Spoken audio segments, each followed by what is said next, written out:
One evening, a man dressed entirely in grey appeared at Mozart's door with a strange request.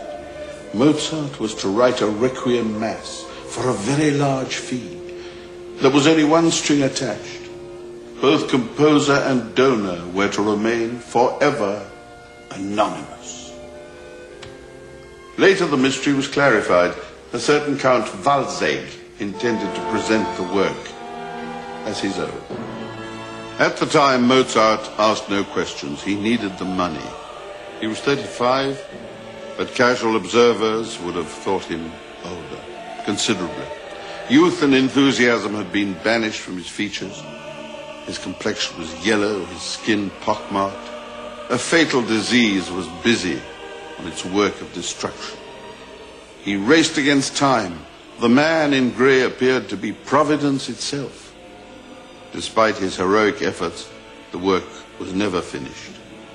On his deathbed, Mozart rehearsed the Lacrimosa for one last time with his family and a few friends, and then he died.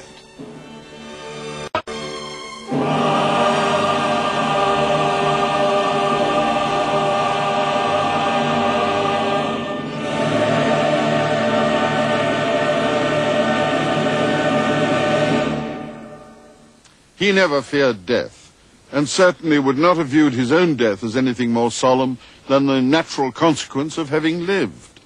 Many died young: Schubert, Mendelssohn, Chopin, Bellini. Berlioz, who didn't live too long himself, said irritatedly about Chopin, he spent the whole of his life dying. But Mozart left a body of work behind which would have gratified a centenarian. His burial in a mass grave would have seemed quite normal to him also. It was a common practice at that time, or perhaps the practice with commoners, whose money had to be kept for the living, and for whom there was nothing left over for the pomp. In any case, what could you expect from a society whose empress referred to one of the greatest talents of all time as a useless gypsy?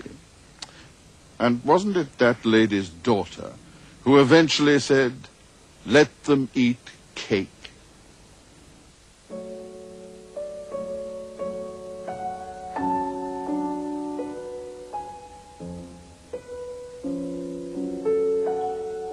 Once he was gone, he excited every imagination. Even if it's not necessarily the way of the world, it was the way of Vienna. The King of Prussia bought up Mozart's manuscripts for a large sum of money. The Emperor of Austria accorded Constanze a pension.